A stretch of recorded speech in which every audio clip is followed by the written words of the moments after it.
Hello friends, कैसे हैं आप लोग। I hope you all are doing great. आज हम लोग डिस्कस करेंगे chapter wise most important questions for economics class 12th 2022 board examinations term 2। ये सारे के सारे क्वेश्चंस जो मैं आपको बताने वाला हूँ ये बहुत ही ज़्यादा इंपॉर्टेंट है। काफ़ी बार इनको एग्जाम में देखा गया है, तो आपको हर एक क्वेश्चन को अच्छे से पढ़ना है, समझना और याद करना है। My name is Harsh Thapar, I am a commerce graduated teacher and let's start. देखो, एक्चुअल में ये यूनिट वाइज इंपॉर्टेंट क्वेश्चंस हैं, क्योंकि यूनिट वाइज ही आप लोग का पैटर्न देखा जाता है। National income and related aggregate से कौन कौन से आपके इंपॉर्टेंट क्वेश्चंस बनते हैं वो मैं आपको बताता हूँ। सबसे पहला जो इंपॉर्टेंट क्वेश्चन है वो है differentiate between final goods and intermediate goods.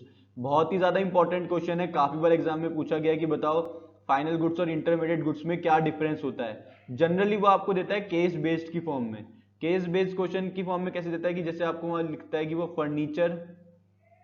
Furniture purchased bye furniture purchased bye house holds. Furniture purchase by house holds किस में आएगा, आपसे पूछता है वो। तो यहाँ पे आपको बताना पड़ता है कि ये फाइनल गुड्स है। क्या ये फाइनल गुड्स है, जो कि फर्नीचर अगर हाउस होल्ड्स वाले लेते हैं, घर वाले लोग फर्नीचर को अगर परचेज करते हैं तो वो फाइनल गुड्स होते हैं। तो आपको पूछा जाता है कि बताओ कि ये फाइनल गुड्स की बात हो रही है या फिर इंटरमीडिएट गुड्स की बात हो रही है। ज़्यादा मुश्किल नहीं होता है, अगर आप लोग एक दो बार करोगे तो आपको समझ आ जाएगा ये क्वेश्चंस कैसे करने होते हैं। ये फाइनल गुड है, ठीक है। ऐसे ही इंटरमीडिएट गुड्स के बारे में भी आपसे क्वेश्चंस आते हैं। एक बार इसको पढ़ लेना, समझ लेना और याद कर लेना, ठीक है। फाइनल गुड्स और भी क्वेश्चंस हम लोग देखते हैं जो कि इंपॉर्टेंट रहते हैं आप लोगों के नेशनल इनकम में रिलेटेड एग्रीगेट से। नेक्स्ट जो इंपॉर्टेंट क्वेश्चन है वो है real flow of income two sector model में। टू सेक्टर मॉडल में रियल फ्लो को करना है आपको। एक होता है रियल फ्लो, एक होता है मनी फ्लो। यहाँ पे मैं बात कर रहा हूँ रियल फ्लो की। रियल फ्लो मनी फ्लो से ज्यादा इंपॉर्टेंट है, क्योंकि रियल फ्लो पे ज्यादातर एग्जाम में क्वेश्चन पूछे जाते हैं, ठीक है। तो रियल फ्लो को अच्छे से पढ़ना है, समझना और याद करना है, ठीक है। रियल फ्लो मनी फ्लो दोनों होते हैं, आपको टू सेक्टर मॉडल पे रियल फ्लो को करना है याद। Getting my point. थर्ड जो इंपॉर्टेंट क्वेश्चन है वो है numerical of national income. National income के न्यूमेरिकल काफी बार एग्जाम में पूछे गए हैं। तीनों मेथड के क्वेश्चंस आपसे वो पूछ लेता है। इनकम मेथड के भी पूछ लेता है, एक्सपेंडिचर मेथड के भी पूछ लेता है आपसे वो, और वैल्यू एडिड मेथड के भी पूछ लेता है, यानी कि प्रोडक्शन मेथड के भी पूछ लेता है। प्रोडक्शन मेथड या फिर वैल्यू एडिड मेथड, तीनों में से किसी भी मेथड के वो आपसे क्वेश्चंस पूछ सकता है। इसकी मैंने एक वीडियो बनाई थी जिसमें मैंने आपको न्यूमेरिकल्स करने सिखाए हैं। तीनों के फॉर्मूले भी हैं, क्वेश्चंस भी हैं उसमें, आप लोग जाके देख सकते हो। लिंक मैं नीचे डिस्क्रिप्शन में दूंगा, ठीक है। लिंक जो है वो डिस्क्रिप्शन में है, आप लोग जाके देख सकते हो। क्या चीज़ है उसके अंदर, सारे न्यूमेरिकल्स करा दूंगा एक ही वीडियो में। 5 से 10 मिनट की वीडियो में आपको मैं सारे नेशनल इनकम के न्यूमेरिकल्स करा रहा हूँ, एक बार देख लेना, बहुत ही ज़्यादा इंपॉर्टेंट वीडियो है। क्वेश्चन नंबर 4 जो वेरी वेरी इंपॉर्टेंट है, काफी बार एग्जाम में पूछा गया है, एग्जामिनर का फेवरेट क्वेश्चन है ये, कि जीडीपी और वेलफेयर में क्या डिफरेंस होता है। क्या जीडीपी के राइज होने से कंट्री का वेलफेयर बढ़ता है या नहीं बढ़ता है, वो आपसे पूछा जाता है। तो आप किसी भी बुक से याद करो, मैटर नहीं करता, लेकिन बहुत ही ज्यादा इंपॉर्टेंट क्वेश्चन है ये। एग्जामिनर का फेवरेट क्वेश्चन रहता है, सीबीएसई में ज्यादातर ये क्वेश्चन वो पूछता ही पूछता है। नेक्स्ट जो इंपॉर्टेंट क्वेश्चन है वो है nominal and real GDP. Nominal and real GDP भी बहुत ही ज्यादा इंपॉर्टेंट टॉपिक है, कि नॉमिनल जीडीपी से रियल जीडीपी कैसे निकाले, रियल जीडीपी से नॉमिनल जीडीपी कैसे निकालेंगे। ऐसे क्वेश्चन वो आपसे पूछता है। और कभी कभार ये भी पूछ लेता है कि बताओ रियल जीडीपी और नॉमिनल जीडीपी में क्या डिफरेंस है, दोनों का डिफरेंस भी वो आपसे पूछ लेता है। Getting my point. तो यूनिट 1 से ये सारे आपके इंपॉर्टेंट क्वेश्चन है national income and related aggregate से। नेक्स्ट जो आपकी यूनिट है वो है determination of income and employment. इससे जो इंपॉर्टेंट क्वेश्चंस है वो है aggregate demand and it's components. Aggregate demand और इसके कंपोनेंट्स बहुत ही ज्यादा इंपॉर्टेंट है ये टॉपिक। इसमें आपको एग्रीगेट डिमांड की डेफिनेशन याद करनी है, एग्रीगेट डिमांड की डेफिनेशन करके जाना, साथ में इसका ग्राफ करके जाना, प्लस में टेबल करनी है आपको इसकी, और इसके कंपोनेंट्स करने हैं। वो किसी भी टाइप से आपसे क्वेश्चन पूछ सकता है, आपको ये चारों चीजें इसके बारे में आनी चाहिए, ठीक है। एग्रीगेट डिमांड की डेफिनेशन, एग्रीगेट डिमांड का ग्राफ, टेबल और कंपोनेंट्स, ये चार चीजें कर लेना एग्रीगेट डिमांड के बारे में, बहुत ही ज्यादा इंपॉर्टेंट क्वेश्चन रहता है ये। फिर आता है न्यूमेरिकल्स की बात करें तो न्यूमेरिकल जनरली वो आपको देता है एमपीसी पे, marginal propensity to consume, average propensity to consume, marginal propensity to save और एवरेज प्रोस्पेंसिटी टू सेव पे ज्यादातर न्यूमेरिकल्स वो आपको देता है। तो सारे न्यूमेरिकल्स को एक बार पढ़ना है, समझना है और सॉल्व करने हैं उनको। फिर आता है कि एक्सेस डिमांड की क्या प्रॉब्लम है और इसको कैसे हम लोग करेक्ट कर सकते हैं, मतलब कैसे आरबीआई या गवर्नमेंट इसको करेक्ट करती है। Very very important question, how to correct excess demand. How to correct excess demand बहुत ही ज्यादा इंपॉर्टेंट क्वेश्चन है, बहुत बार एग्जाम में पूछा गया, लॉन्ग आंसर टाइप क्वेश्चन में पूछा जाएगा आपसे ये।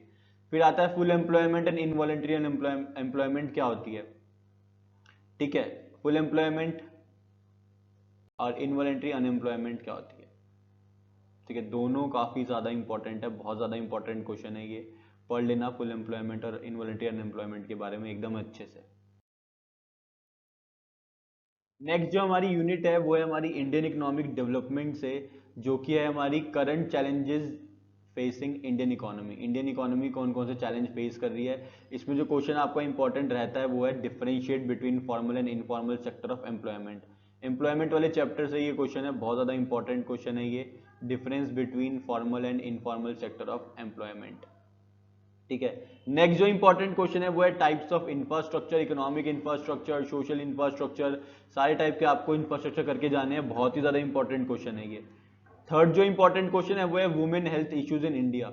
वुमेन हेल्थ को लेके क्या इश्यूज रहते हैं इंडिया के अंदर, वो आपको डिस्कस करने हैं। हेल्थ इश्यूज बहुत ज्यादा इंपॉर्टेंट रहते हैं आपके एग्जामिनेशन पॉइंट ऑफ व्यू से। फिर आते हैं ग्लोबल वार्मिंग और उसके इम्पैक्ट्स क्या हैं, वेरी वेरी इंपॉर्टेंट टॉपिक कि ग्लोबल वार्मिंग से क्या क्या होता है, ग्लोबल वार्मिंग के कॉजेज भी आपको अच्छे से पढ़ के जाने हैं, ठीक है, कॉजेज भी पढ़ के जाना साथ साथ, कॉजेज, इम्पैक्ट्स, ग्लोबल वार्मिंग की डेफिनेशन, सब चीजें आपको अच्छे से पढ़ के जानी है ग्लोबल वार्मिंग के बारे में, बहुत ही ज्यादा इंपॉर्टेंट क्वेश्चन है ये।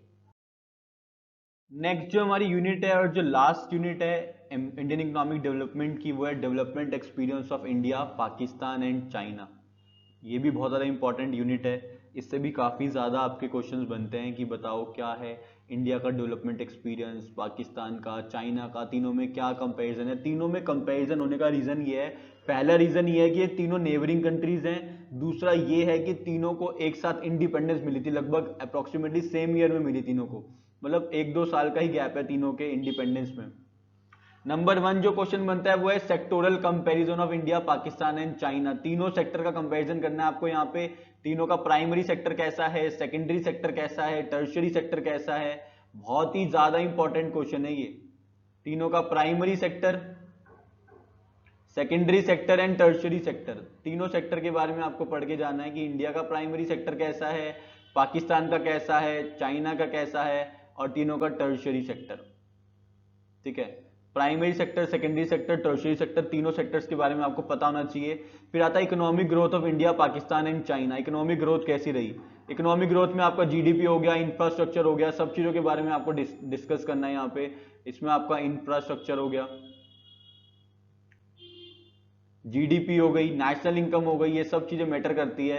नेशनल इनकम, पॉपुलेशन, ये सब चीजों पे डिस्कशन करना बहुत इंपॉर्टेंट है, तीनों का डिफरेंस आपको आना चाहिए इसमें, ठीक है।